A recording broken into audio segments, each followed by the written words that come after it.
treasured, but it is psychologically a very humiliating experience for China to have to accept this kind of situation.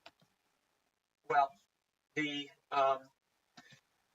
Khitan state, the Liao dynasty,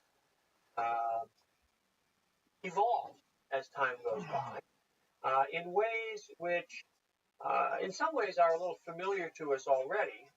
We may think back to the period when the Turkic peoples had come into northwest China and established northern dynasties, states like the Wei dynasty, the Toba Turks. And we talked about the process of cultural accommodation that took place with this conquest elite and the much larger Chinese population.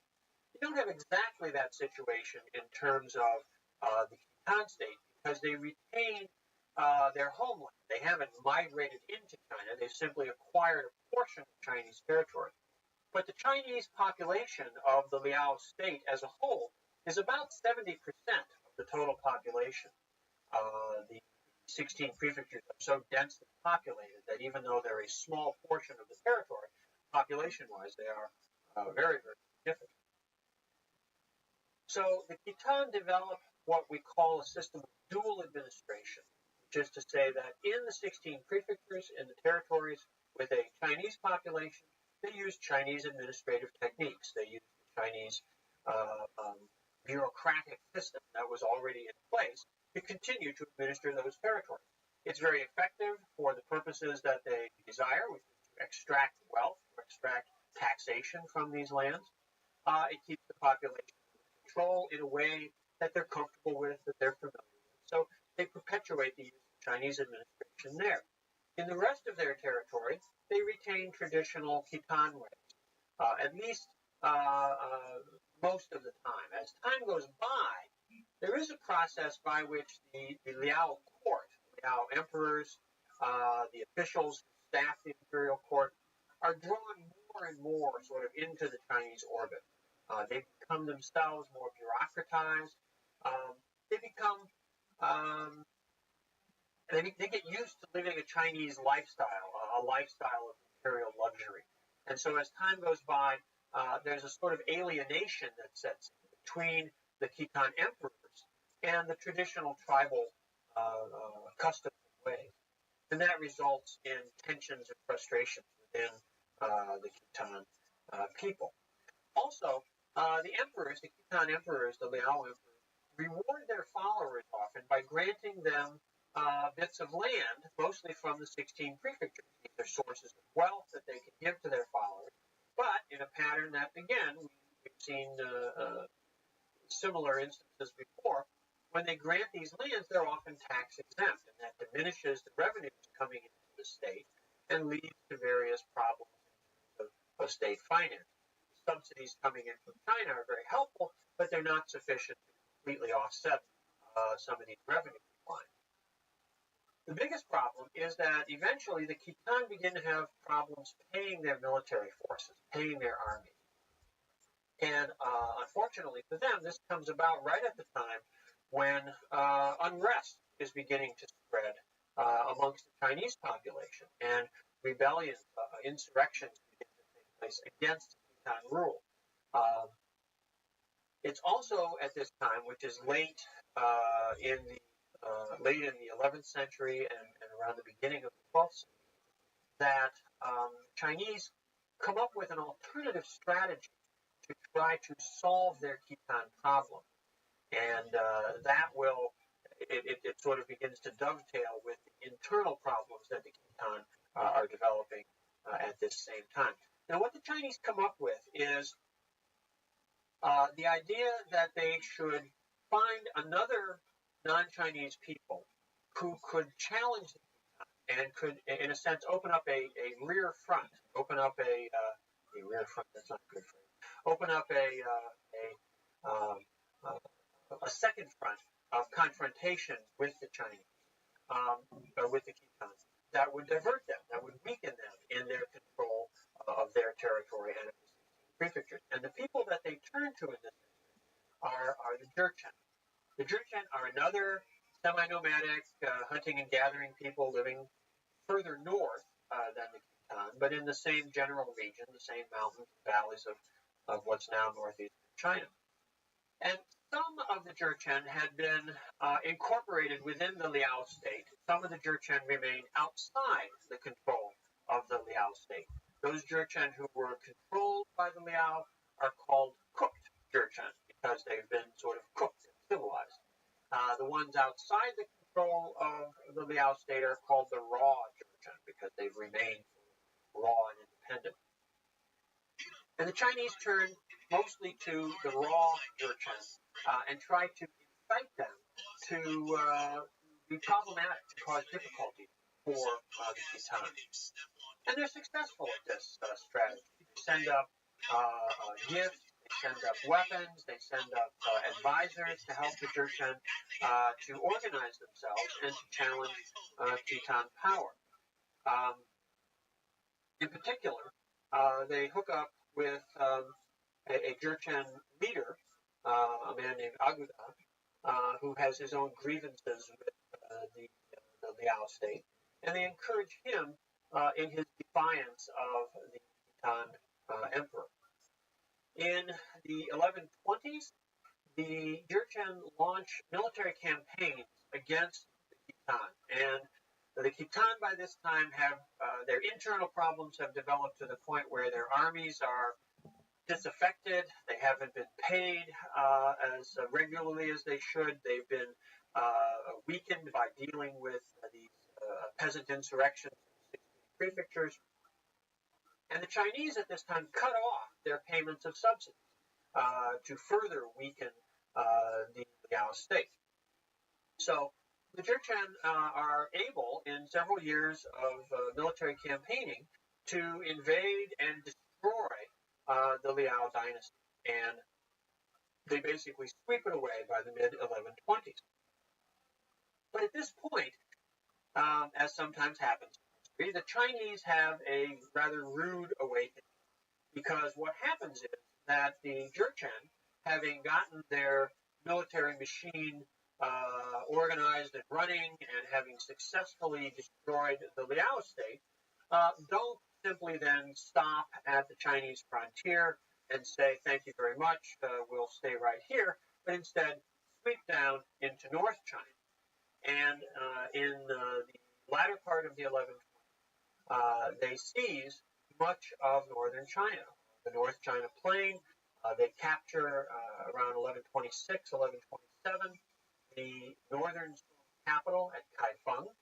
And indeed, the capture of Kaifeng becomes an even greater humiliation for the Song than the subsidies that they had been forced to pay to the Khitan.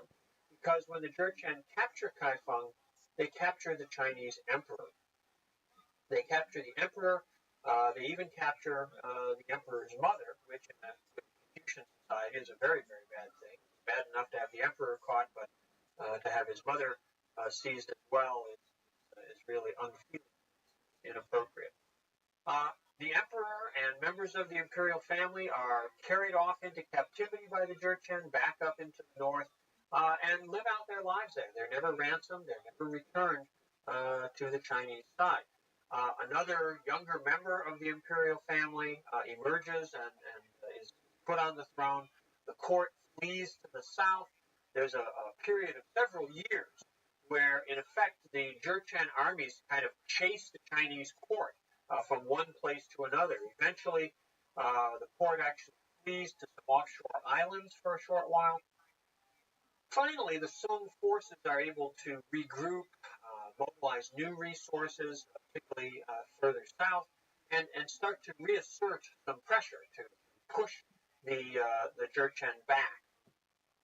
But they're unable to drive them out of North China. By the early 1130s, a line of control, a line of demarcation emerges about midway between the Yellow River in the north and the Yangtze River in the south. And north of that line is controlled by the Jurchen. South of that line remains in the hands of the Chinese, of the Song dynasty. And that results in, in Chinese side, we enter into the period that we call the Southern Song. the southern Song, the second half of the Song dynasty. A new capital is established. Kaifeng is now in the hands of Jurchen. So the Chinese establish a new capital at a city called Hangzhou, which is down in what is today Zhejiang province, a city right on the South China coast. It's the only Chinese capital in history to be located on the coast, to be a port city.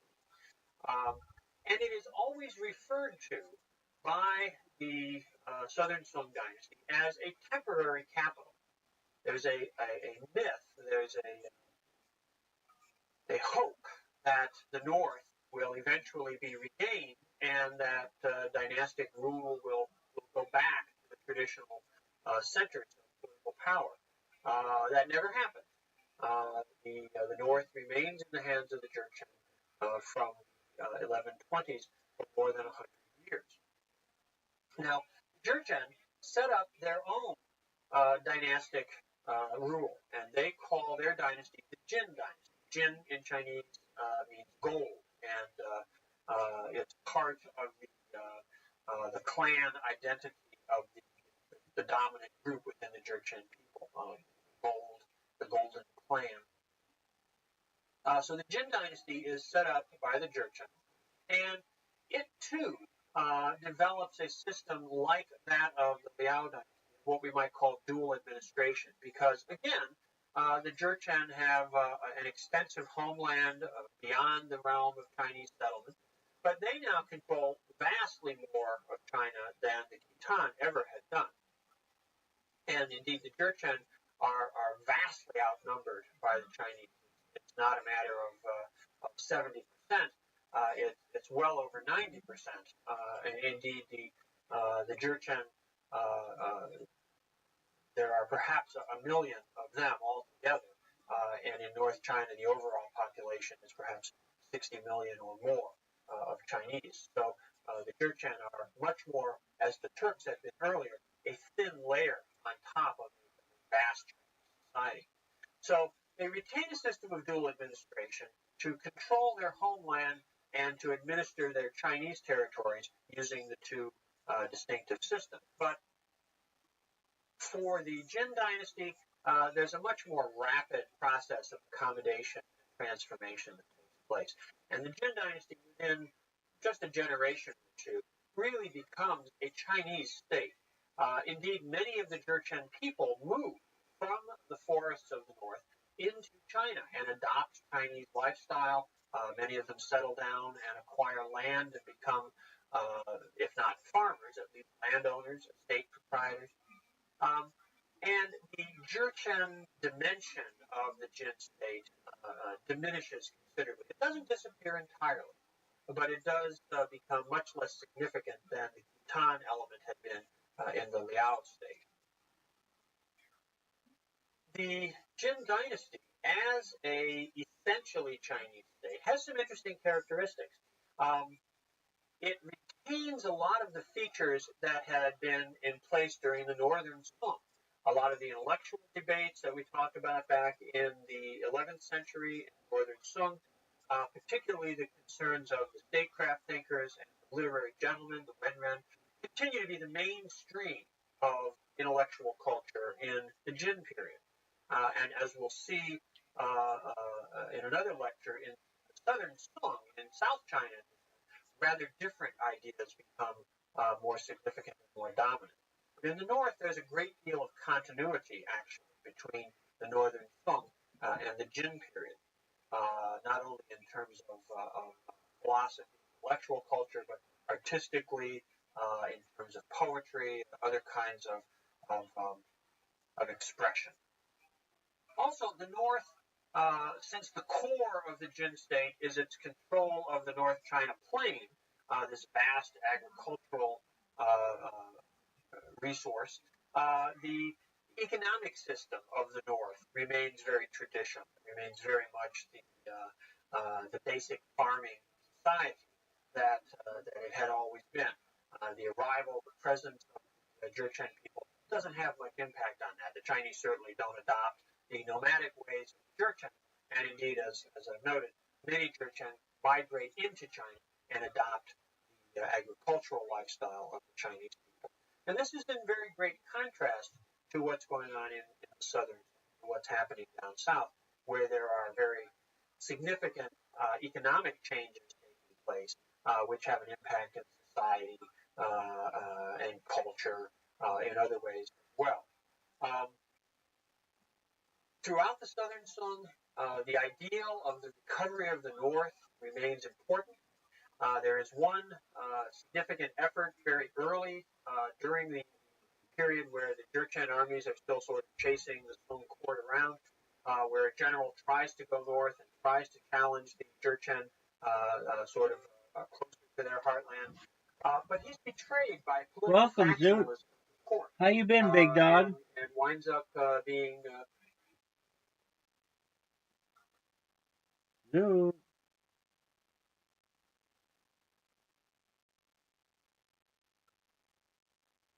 Dude, can you hear me?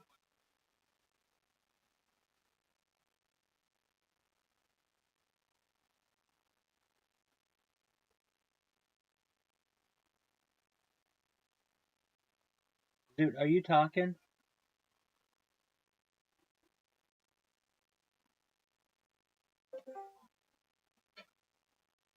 Oh, 1 second. 1 second. I can't hear you. No way. I didn't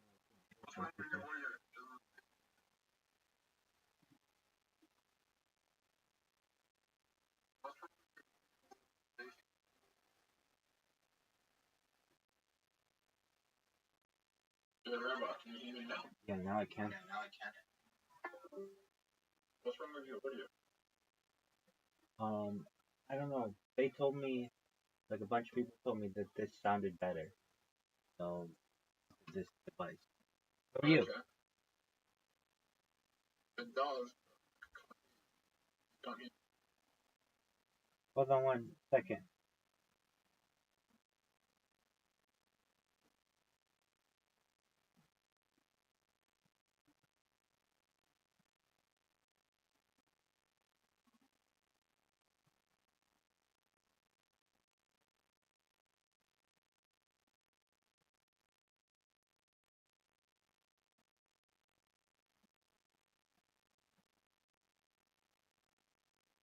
Okay, I just let Riser know that you're here. Let me see if he answers. Give him a few minutes. Oh, shit.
interesting. After the kind of and now today we have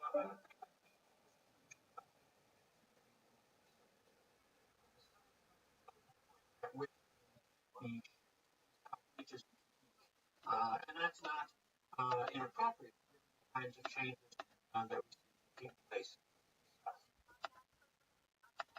Because of the more grown up nature of population distribution, localities seem to have had a greater sense of sort of identity of their particular characteristics, their existence as particular places, distinction from other places. In the north, because of the fairly even openness of the North China Plain, one set of villages, one town, isn't necessarily all that distinctive from many others. In the south, the particular localities of settlements and communities tended to have a greater sense of distinction, a greater sense of sort of individuality. And that's expressed in a greater local consciousness on the part of the educated elite. Indeed, this transformation of the Song dynasty from when it encompassed all of China proper to just the southern half can be seen having some very significant manifestations in the consciousness and in the sort of self-awareness of the literati, of the mature class, educated political elite. Literati families change the way in which they arrange marriage. This is a curious sort of marker in some ways. There's a very clear shift between the northern period and the southern period that sets off and sort of highlights the distinction in consciousness between these two eras. In the northern Song, Kaifeng, the political capital, had been a great cultural center where officials came from all over the empire. They traveled there. Part of the normal bureaucratic operation of administration in China is that every 3 years or so, officials return to the capital for personnel evaluation and for assignment to new duties. Maybe that they'll be sent off to another posting in a locality or in a provincial level administration, or they may be assigned to duties at the capital. But one way or another, everyone involved in the administration passes through the imperial capital on a regular basis. So that makes it a place where you meet and greet other people from the administrative elite, other members of the literati class. In the northern functions as a sort of national marriage market. That is to say that gentlemen, when they go to the capital, they would all there in addition to their home, and they would negotiate families with arranged marriages were the norm of traditionally. They would arrange marriage with from all over the empire. A family from Jiangxi province in the south might make a marriage with a family from Shandong province in the north, or a family from Sichuan in the west might enter into an agreement with a family from Zhejiang on the coast. These empire-wide marriage alliances were characteristic of the northern Song period.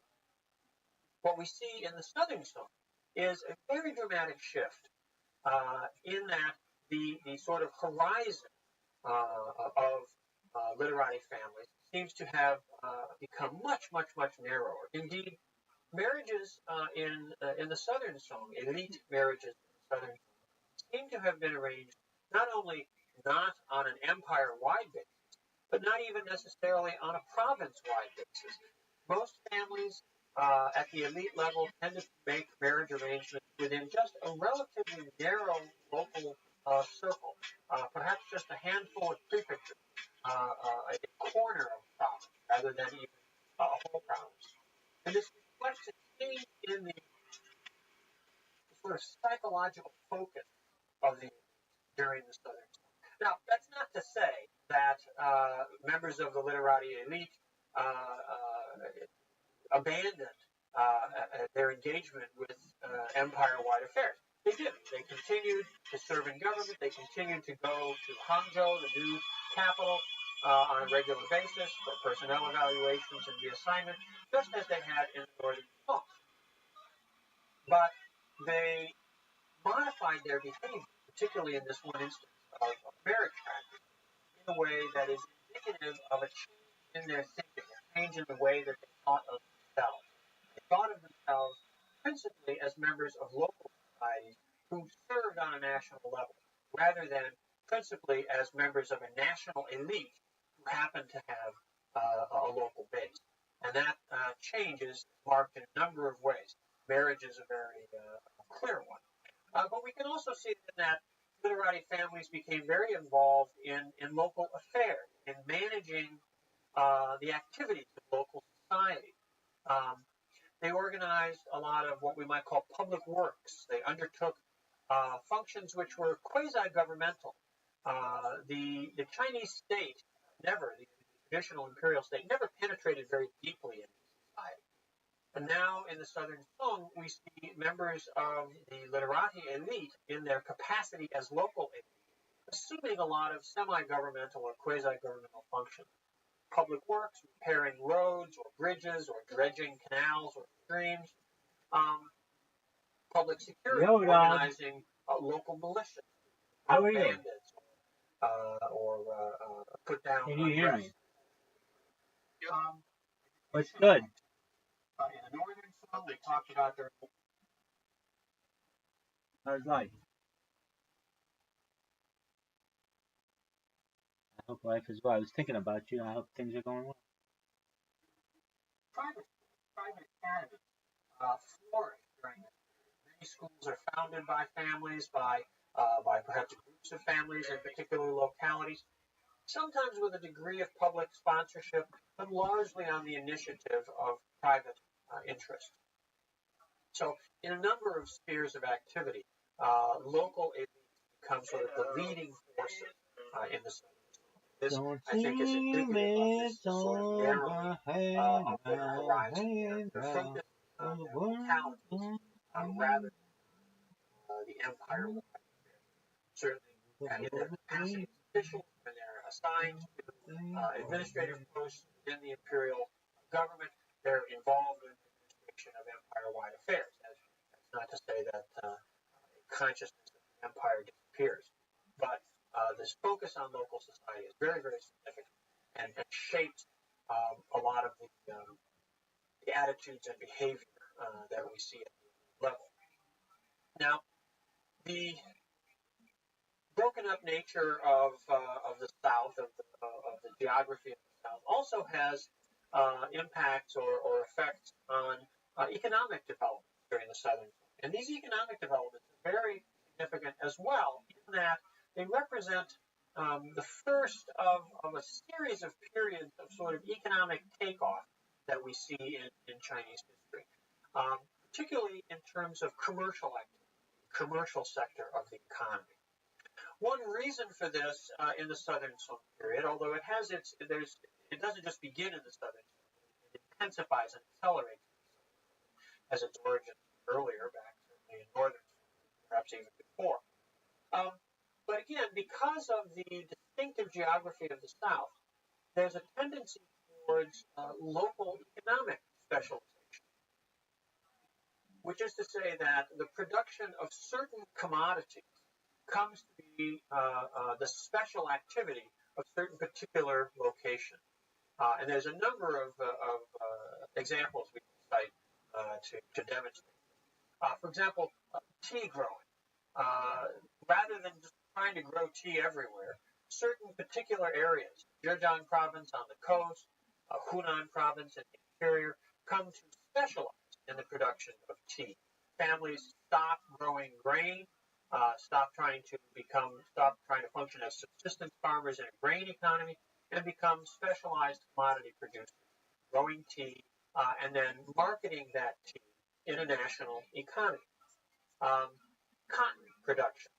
in an area that we call Jiangnan, which is the area where the Yangtze River flows out to the Pacific Ocean, an area that will become increasingly important in the rest of Chinese history from here on down. In the Jiangnan region, we see cotton as a special commodity beginning to emerge at this time. Silk production also in the Jiangnan area. Jiangnan becomes an area where textile production, cotton and silk, comes to be perhaps the principal economic activity. Many households stop growing grain, stop farming in the sense of producing foodstuffs, and instead become commodity producing silk and cotton, and those enter into a national marketplace. And in conjunction with that, of course, as Jiangnan increases its production, its specialization in textile production, it becomes a grain importing region. As grain is produced less and less, it has to, people's employed, they run on a 24-hour basis. There are descriptions of the glow of the sky at night as fires from the kilns are burning. And the distribution is handled in a very industrial way. Great warehouses are built for the storage of products as they're cranked out from the kilns. And gunware, of course, the imperial ware goes straight to the capital, but other Jingda gunwares are then sent out not only all over China, but they become international products. Jingda gunwares go to Southeast Asia, to India, to the Persian Gulf. Jingda gunwares have been found on the east coast of Africa. They enter into the trading networks of the Mediterranean. They become a truly global commodity. And they're one of the first instances of a really large-scale, mass production kind of economic organization and activity. All regulated, of course, by the imperial state. What's interesting in the southern Song is that the imperial state, while continuing to be a Confucian government, and continuing to embody the values of Confucianism, and we'll talk about these in relation to merchants again in just a moment, puts in place a number of policies which actively encourage the growth of the commercial economy. In particular, these are monetary policies.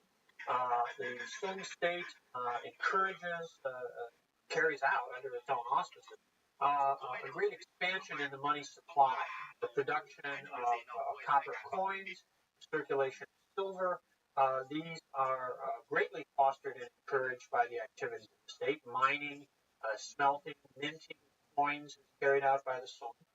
And again, the Song state encourages not just, this is not just a domestic economic activity, but it has an international dimension as well. Sung coins are allowed to leave the country, and they spread throughout, particularly East Asia, and become the common currency in Korea and Japan at this time as well, so that a larger internationally, a more integrated international economy is encouraged. And this has a significant effect, particularly in Japan. There are sort of secondary effects of the commercialization, expansion of the commercial economy, expansion of the money supply affects the course of development of Japanese history around this as well. Story that will have to be taken up elsewhere. The Sung is also the point where the Chinese engage in a great experiment in paper money. Paper money has a long history, beginning with the Song. And it is a fairly unique development in the world at this time.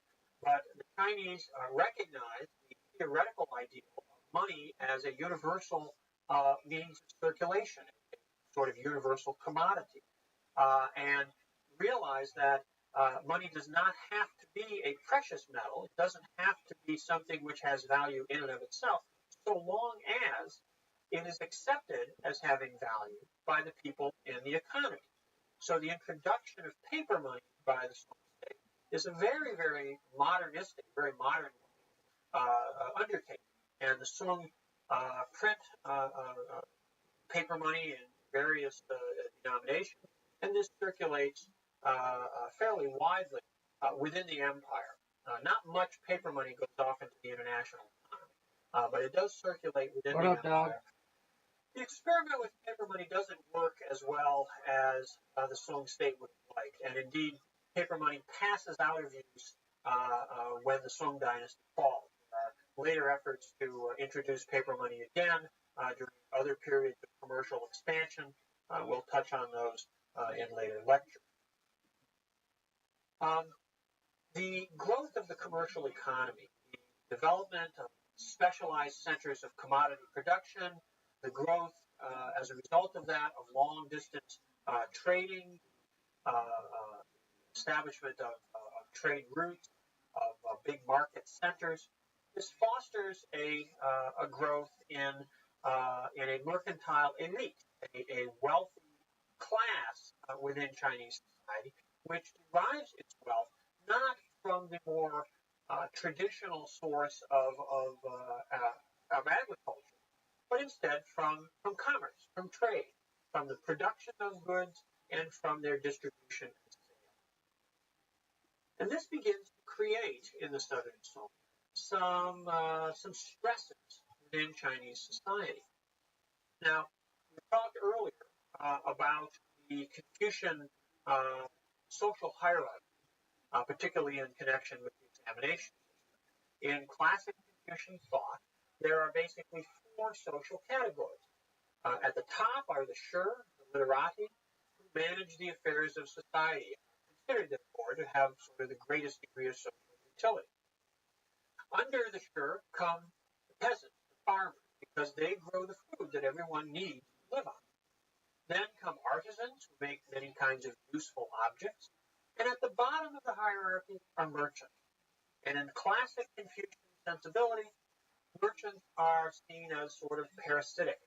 They don't produce anything themselves, they don't create wealth, but they take things that have been produced by others, and by moving them around from one place to another, by, in other words, sort of manipulating society, social reality, they enrich themselves. So this is viewed as sort of morally tainted, not as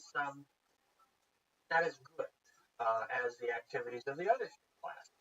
Still, a certain grudging recognition of the social utility, the social necessity of markets, but it's looked on with a rather jaundiced eye. Well, up until the Southern Song, that had not been particularly problematic. Merchants and their descendants, as we recall, are banned from taking the examinations. But in general, this hadn't been a really big issue. However, in the Southern Song, commercial activity expands so much that you start to get really significant mercantile wealth, particularly in these areas of specialized commodity production, and most particularly in the Jiangnan area where the Yangtze River flows out to the sea. In the Jiangnan area, you begin to get towns where large numbers of merchant families are dwelling, who have considerable economic resources. They've accumulated considerable wealth, and they start to display this. They build elaborate mansions. They wear very fine clothing, often the same kinds of clothing that the literati gentlemen are wearing, not their official garb if they're serving in government, but the kinds of clothing that they wear in private life. They have themselves carried around in sedan chairs. And then perhaps more significantly, they begin to emulate the culture of the literati, the culture of the established elite. They buy books, they establish libraries, they buy paintings, works of calligraphy, and art marketing, commodification of art objects takes place because wealthy merchant families want to display their sophistication. They want to say, we're just as good, we're just as culturally advanced, we're just as elite as literati. They participate in some of these public service activities that the literati elite have been involved in. They give money to charities. They endow monasteries or other religious establishments. Now, This gives rise to a tension between an emerging commercial elite and the established literati agrarian-based elite. And this is not an unfamiliar phenomenon in human history. But what we see in China is a rather different trajectory of development for this tension, this dynamic. Think about European history.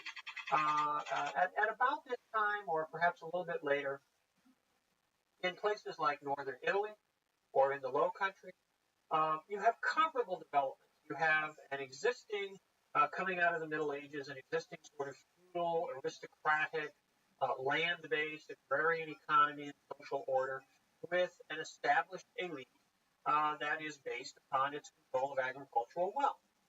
And then you begin to have emerging in the midst of that what in the West we call a bourgeois elite based in towns whose wealth derives from their activities in commerce, trade. In Western history, the tension between these groups becomes one of the dynamic forces in the movement towards the appearance of what in the West we think of as modern society. In Chinese history, we have that same tension. We have that same diversion of interest, but it gets resolved to a certain extent. It gets diffused, if you will, so that the course of evolution of Chinese society doesn't follow exactly the same trajectory that we get in the West. The commercial economy certainly continues to develop, and in many ways we will see in later times that there are dramatic parallels. There are ways in which economic history and even cold intellectual history move forward through stages, through episodes of development, very similar to things that we see in Western society. But we don't get the kinds of intensifying, that's the consolidation of the learning of the way, real synthesis of Dao Shui in the hands of Zhu Xi. And we'll pick up that story in the next lecture.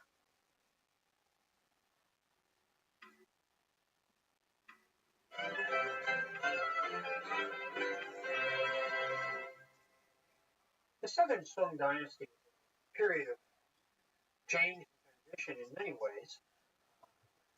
The growth of the commercial economy, changes in the way the literati elite thought of themselves, their role in local society. It's also a period where intellectual developments, which had been underway since the Northern Song, the 11th century, take on a more complete development. Indeed, during the Southern Song, that what comes to be the sort of characteristic ideology of the late imperial period really is consolidated, really is given its fully developed form. And this is a system that in the West we conventionally call Neo-Confucianism. In Chinese, it's called the learning of the way, or the Dao Shui. Dao way, Shui being a word that learning or studying. Dao Shui is brought together, is given its mature form by an individual called Zhu Xi. Now, Zhu Xi picks up on the ideas of several of the Northern Song cosmological thinkers that we've referred to earlier, like Shaoyong and Zhang Zai and the Chung brothers. But what Zhu Xi does is to take the sort of disparate elements, the individual aspects of Dao Shui, of learning of the way, that had been manifested in the individual thinking of these various people, and bring them together and synthesize them into a coherent philosophy, coherent body of thought. Zhu Xi lives from 1130 to 1200, right in the heart of the 12th century, the early part, first half of the Southern Song Dynasty. And in the course of that time, takes Neo-Confucianism, takes the learning of the way from these scattered elements puts it into a coherent form, and then bequeaths that essentially as a legacy to later times. It does not become, in Jushi's lifetime, the dominant ideology. It does not become accepted as the mainstream of thinking, but it does so very rapidly after his life. By the 1240s, it begins to be given official recognition by the imperial state, and even after the Mongol conquest, which we'll be talking about in the next few lectures, Jushi's ideas, Jushi's interpretation of Confucius comes to be the official orthodox. He given pride of place in the imperial examination.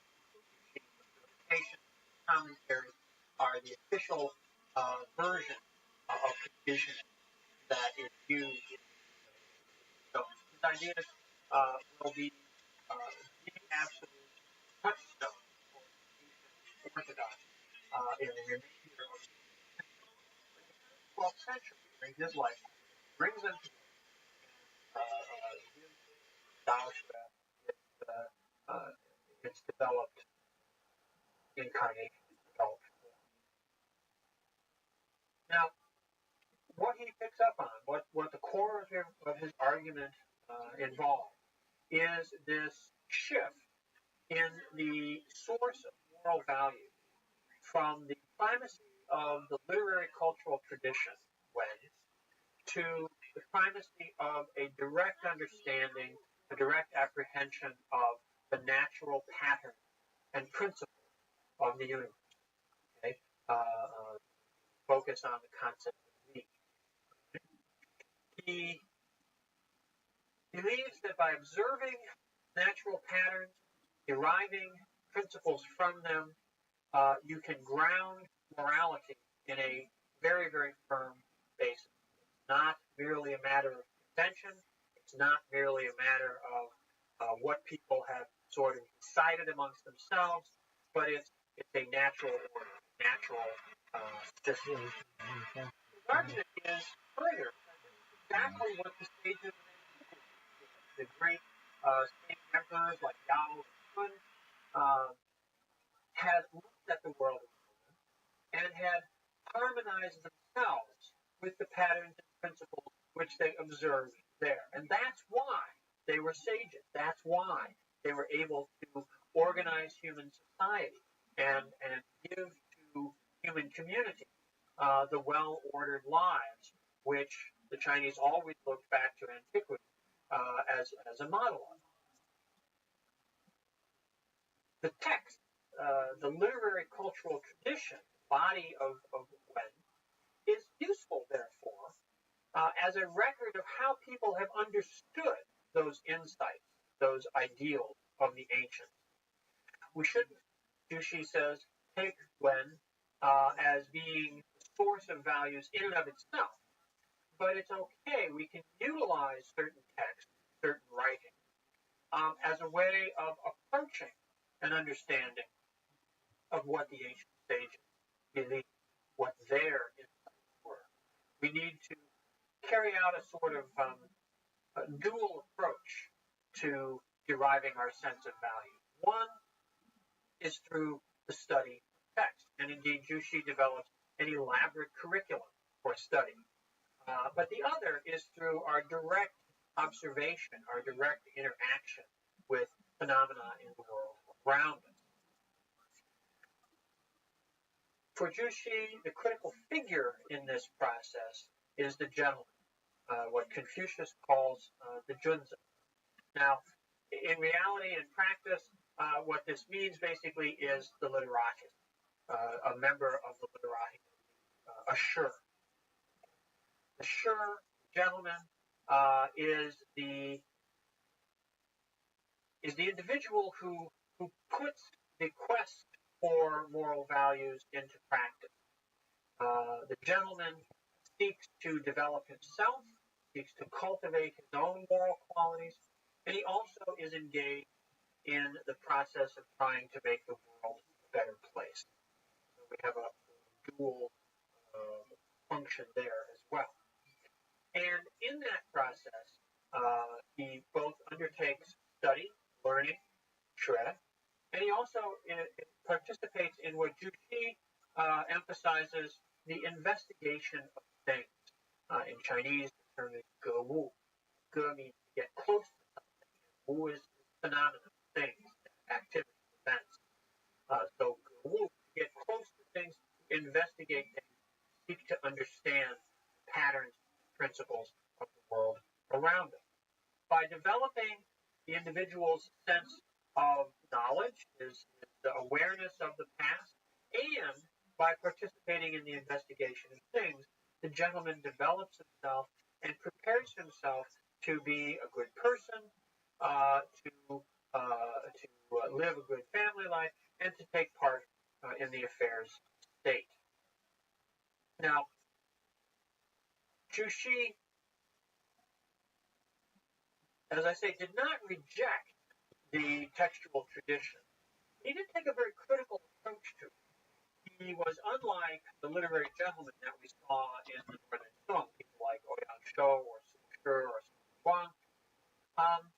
He didn't want to immerse himself in the textual tradition and sort of absorb values from it.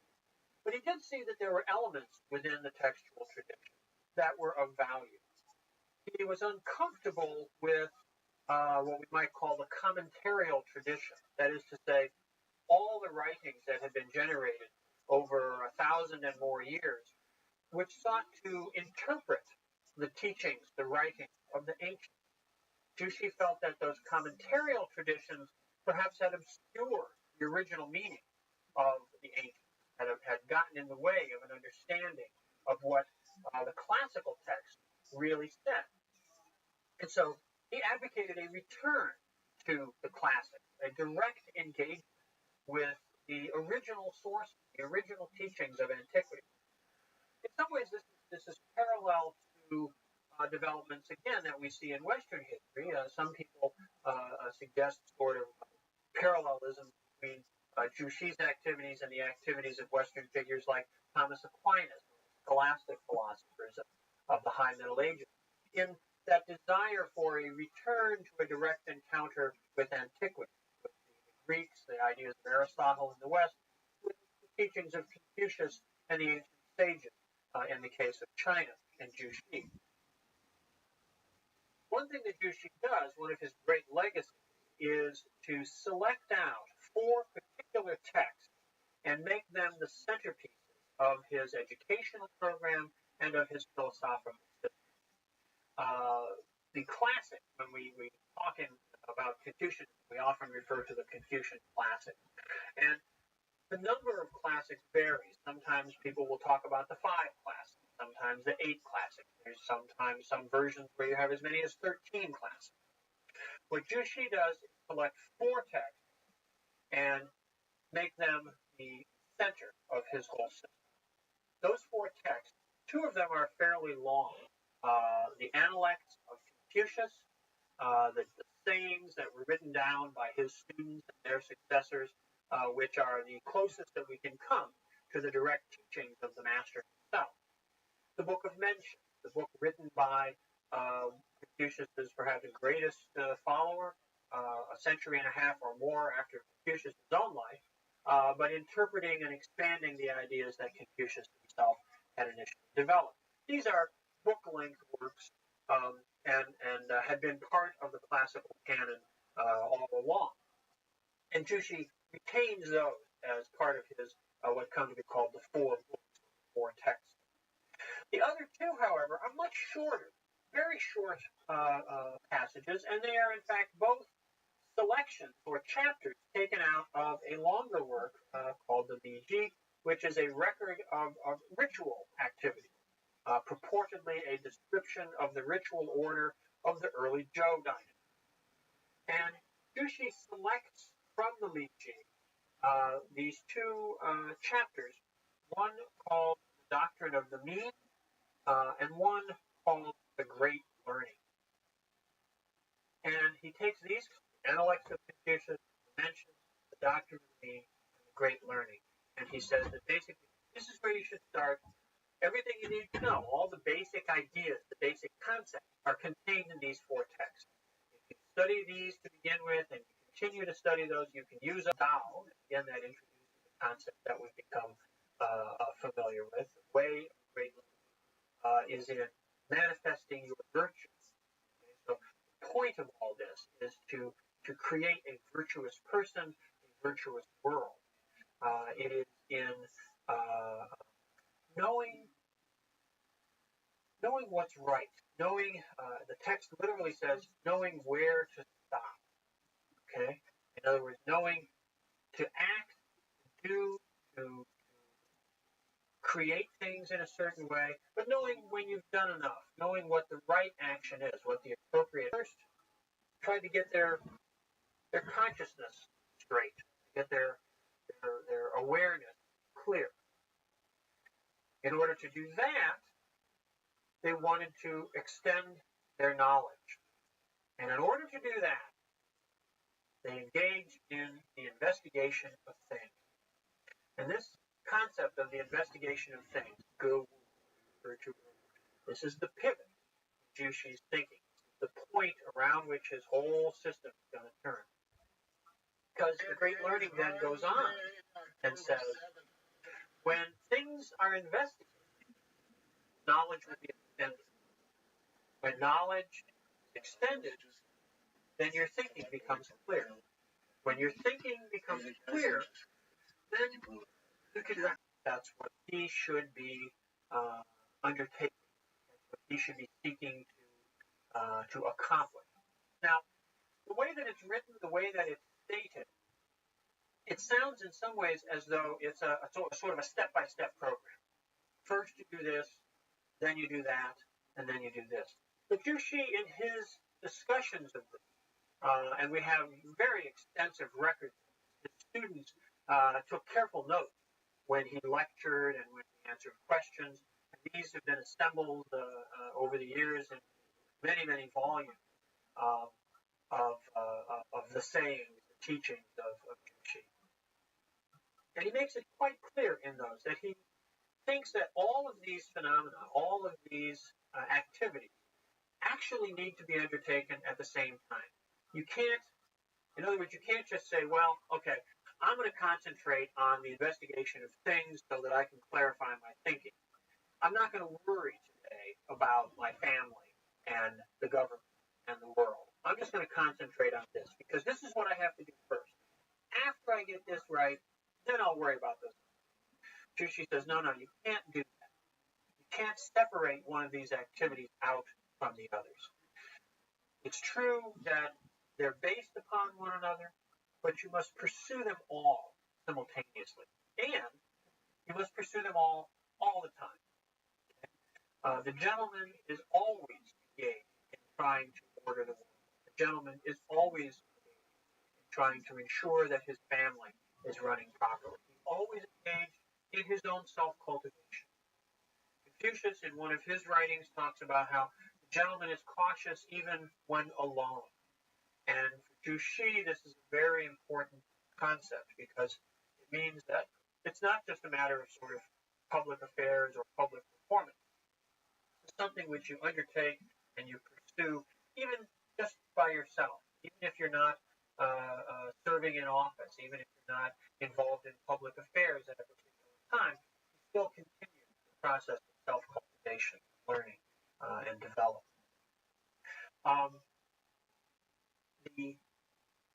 The path that this takes is a process of moral development, moral clarification, which, again, as I've said, for Jushi is largely the undertaking of the gentleman. Now, there's nothing in the great learning, there's nothing in teachings of Confucius that specifically restricts this activity to one particular group within society. Indeed, at the end of the great learning, there's a sentence, there's a phrase that says, from the son of heaven down to an ordinary farmer, this should be the way. This should be their concern. The implications of this are to impose a seeks to impose a from above. Challenges each individual and to bring out his own moral understanding. Now, understanding. Now, um, this sense of the investigation of things, basic activities that Jushi thinks are important, as we talked about before, in the importance of the concept of Li. If Li is the pattern of things, Qi is what gives substantive existence to things. Okay? Now, Qi possesses a particular quality, and the terminology here can get a little funny, but we can think of Qi as being relatively clear or as being relatively murky. Okay? The process of self-cultivation, what Jushi emphasizes in the Great Learning, is a process of the clarification of your Qi. Okay? The clearer that your Qi is, the more directly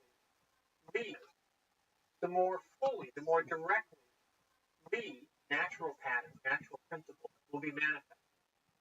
To the degree that Qi is murky or muddy or cloudy, think of it in various ways, to that degree, Li will be obscure. Okay? So the cultivation, the individual process of moral self-cultivation is a process of clarification. It's a process of being able to more directly manifest Li. And when you're manifesting, basically what you're doing, the way that you're being is to be in harmony with the Tao. Okay? So it takes us again back to the concept of the learning of the way, Tao Shui, seeking to behave, seeking to conduct yourself in a way that is in harmony with natural pattern, natural principle. Okay. Jushi's ideas, as I said at the beginning, are characterized in the West. When we talk about them in the West, we often refer to them as Neo-Confucianism. Neo-Confucianism is not a term, it's not a way of thinking about these ideas, which traditionally was found in Chinese writing, the way that the Chinese thought about it themselves. I've mentioned several times that in Chinese, the thought system is called Dao Shui, the learning of the way. It's not an insignificant distinction. Because it reflects a basic sort of difference in cultural perspective between the West and China.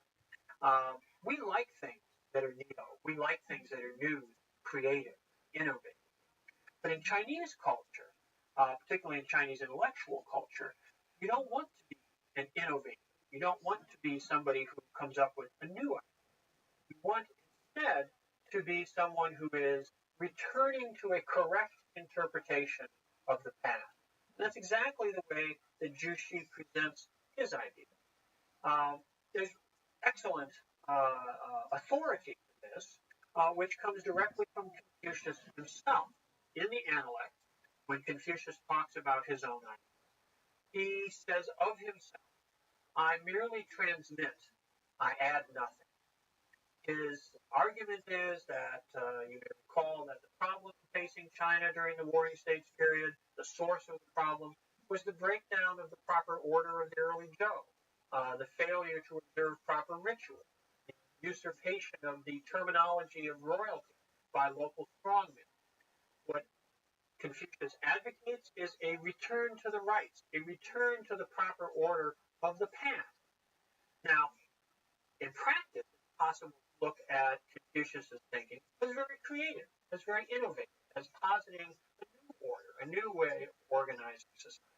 And it's possible to look at the ideas of Jushi as being a radical departure.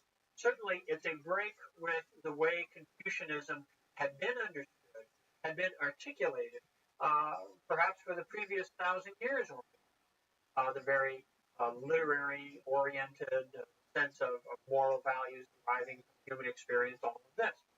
Jushi rejects that, but he doesn't do so in a way that says, and now here's my new way of thinking about this. He does it by emphasizing his return to the past. He appeals to antiquity for the authority to the Ming, and we see more radical interpretations of these ideas. Those too will be articulated as a return to the proper order of the past. Well, these ideas that are put together by Jushi, the metaphysics, if you will, the emphasis on cosmological thinking, on the pursuit of an insight over most of the Eurasian landmass. The greatest conquerors in history from this point, and perhaps ever, the Mongols, appear on the stage at the end of the 12th and beginning of the 13th century. And in this lecture, I want to talk about the rise of the Mongols, fairly low intensity sort of political function. Leadership amongst the Mongols was organized on the basis of family affiliations, clan groups, tribal groupings. But they seldom came together as a coherent force.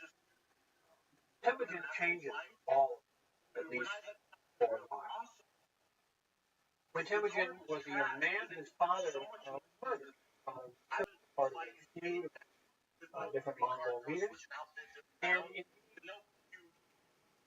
Temujin and his mother and his siblings were forced to flee to a remote location out in Mongolia. And of course, it's already promised to him in an agreement between his father and her father when he was just an infant. Now, returning from his period of exile, Temujin claims his bride, and fortunately for him, his claim was honored. And indeed, not only did he receive his bride, but his father-in-law gave him a sable cloak, which was a very, very valuable item and became a symbol of Temujin's status, emerging power. He then used family connections through his in-laws and through his father's relatives, and largely his own courage and personal charisma to build up a following. He formed alliances with certain tribal leaders, and he began to establish a reputation as a strong and dynamic fighter and leader. This was helped out quite a bit at one point when his wife, Bertha, was kidnapped. Not an unusual thing. Mongols raided one another from time to time, carried off each other, sheep, sometimes women. And what Temujin does is launch a raid to, and this action brings him great glory as a fighter, a warrior, helps further his status. In 1190, he's named as a Khan. Khan in the Mongol system is a leader, one of the leaders of the different tribal groups. There were many other emerging leaders, some established leaders, other young men like Temujin rising up at this time in the normal sort of course of affairs amongst the Mongols.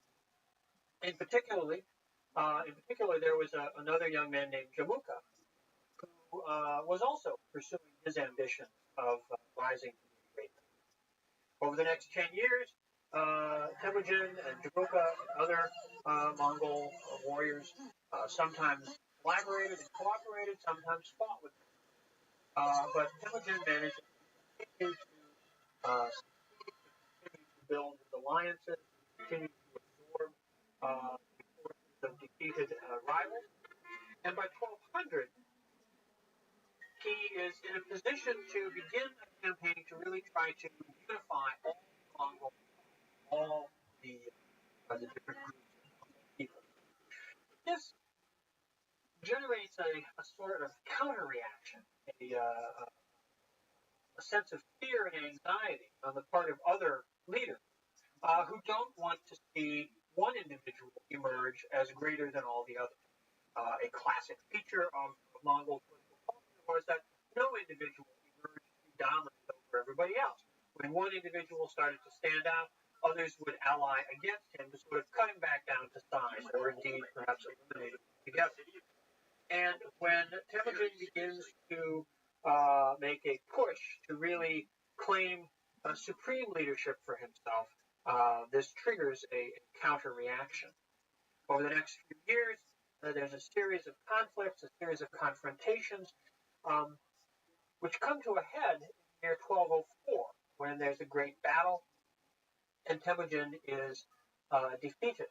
He's deserted by many of his allies, and in this fight, his forces are defeated, are beaten. His hopes at this point seem to be crushed, but he did not accept defeat. Instead, he withdrew from the scene of the battle and rode on with his followers, a few thousand followers, where his enemies had tens of thousands of horsemen supporting him. But he understood that what would follow in the wake of this great victory on the part of his enemies was a great celebration. They would get together, make a big encampment, and they would drink fermented mare's milk until they were all drunk. And so what Temujin did was to ride away, wait 3 days until he knew that they had been celebrating wildly, and then brought his small force back, rode into the camp, and managed to destroy the leaders of his enemies.